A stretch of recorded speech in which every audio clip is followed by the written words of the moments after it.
Crônicas do Amanhecer. Por Feijão. Centro Espírita Allan Kardec de Balneário Gaivota. 19 de junho de 2021. Um ano de Covid, o brasileiro perdeu o medo. Entenda baixa adesão ao isolamento, parte 3.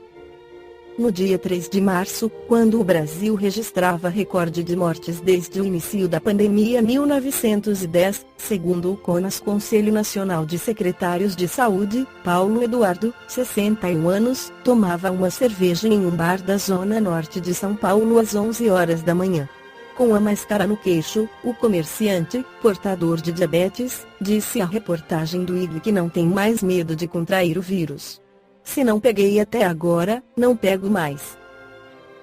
A negação da gravidade do que está acontecendo não é exclusividade do comerciante. No pior momento da pandemia, o brasileiro abandonou uma das principais medidas de contenção ao contágio: isolamento social. Segundo dados da Startup em Loco, que disponibiliza o índice de isolamento social de cada estado desde o início da pandemia, São Paulo registrou, no dia 4 de março, 30,2% de pessoas isoladas. No início da crise sanitária, quando as primeiras medidas de mitigação foram instaladas, o percentual no estado beirava os 60%. O que mudou de lá para cá? Segundo Ana Gabriela Andriani, doutora em psicologia pela Unicamp, a adesão maior no início da pandemia se deu, entre outros fatores, pelo susto, isto é, o medo do desconhecido. Era uma situação absolutamente nova. Um vírus que ninguém sabia como se propagava, era um contato com algo ameaçador nunca vivido antes. Lá atrás, ninguém estava muito acostumado a ouvir sobre contágio, ou sobre relato de mortes todos os dias. Por exemplo, não ouvimos todos os dias relatos de quantas pessoas foram assassinadas. Então, acho que houve um susto no início. E agora, as pessoas estão se acostumando a viver essa realidade, avalia. Além do novo, a psicóloga enxerga a mudança de comportamento como reflexo de uma série de outros fatores como solidão, esgotamento mental, desensibilização e negação da realidade. Floriano Pesaro, sociólogo pela Universidade de São Paulo e ex-deputado federal eleito em 2014, vê um esgotamento mental por parte da sociedade. Um cansaço com a crise de modo geral. Esse esgotamento tem efeitos psicológicos, sociais e econômicos. Floriano também se atém ao fato de que, com a suspensão do auxílio emergencial ou qualquer subsídio do governo para manter empregos, as pessoas, apesar da ciência do risco, acabam saindo em busca de renda. A respeito do medo, espírito, Joana de Ângeles, pela psicografia de Divaldo Pereira Franco no livro Conflitos Existenciais, afirma que todos são vítimas do medo em relação ao desconhecido como ocorrência normal. Quando se aguarda a concretização de algo ambicionado, é natural que ocorram dúvidas em forma de medo da sua não viabilidade. Quando alguém se afeiçoa por outrem, ocorre o medo de não ser correspondido. Em face da instabilidade dos fenômenos existenciais, o medo ocupa um lugar de destaque, assim como ocorre com outros sentimentos.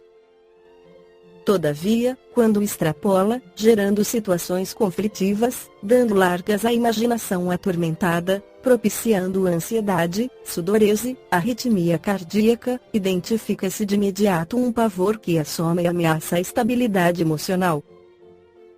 Em tal circunstância, instala-se o transtorno fóbico na condição de gigante opressor, que a cada dia mais temível se torna, violentando a lógica e gerando outros distúrbios no comportamento dos indivíduos. Psicologicamente, o medo condicionado, que é resultado de um processo de acúmulo desse fenômeno, desde que associado a qualquer estímulo do meio, quase sempre de natureza neutra, responde ao estímulo. Quase sempre cultivado, deveria ser racionalizado, a fim de inutilizar-se-lhe a procedência para constatar que tem origem maior na imaginação receosa e não em fator real de desequilíbrio e de prevenção de perigo. pode-se afirmar que existem fatores endógenos e exógenos que respondem pela presença do medo. No primeiro caso, os comportamentos infelizes de reencarnações anteriores imprimem nos refolhos do perispírito o que, por sua vez, instala no inconsciente profundo as matrizes do receio de ser identificado, descoberto como o autor dos danos que foram produzidos noutrem e procurou ignorar, mascarando-se de inocente. Nesse sentido, podemos incluir as perturbações de natureza espiritual, em forma de sutis obsessões, consequências daqueles atos inditosos que ficaram sem regularização no passado.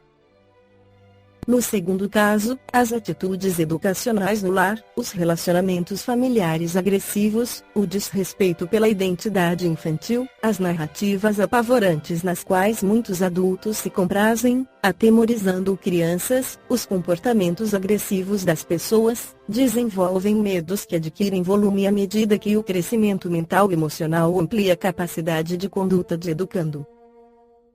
A coragem de manter contato com os próprios medos é recurso terapêutico muito valioso para a sua erradicação, ou, pelo menos, para a sua administração psicológica.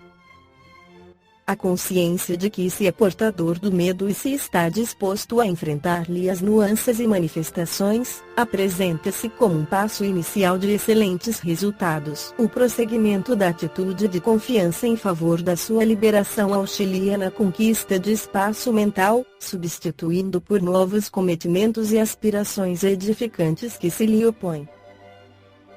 A vitória sobre qualquer conflito resulta de esforços ingentes e contínuos que o indivíduo se propõe com decisão e coragem. Mesmo quando superado o medo, isso não significa sua eliminação total e absoluta, pois que novas situações podem exigir precaução e vigilância que se apresentarão em forma de temor. Alicerçadas nos bons resultados já conseguidos, as novas tentativas serão muito mais fáceis do que as iniciais.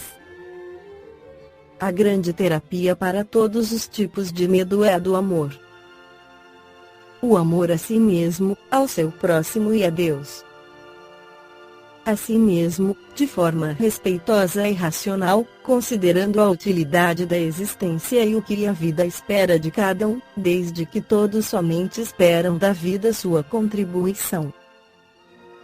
Quando diminuam ou desapareçam as doações que a vida oferece, chega o momento da retribuição, no qual é preciso que se lhe dê sustentação, harmonia para que o melhor possa acontecer em relação aos demais. Nesse raciocínio e doação expressa-se o amor ao próximo, mediante o qual a vida adquire sentido e o relacionamento se vitaliza, porque centrado no interesse pelo bem-estar do outro, irradia-se bondade e ternura em seu benefício, sem o propósito negocista de receber-se compensação. Balneário Gaivota, 19 de junho de 2021. Por Feijão.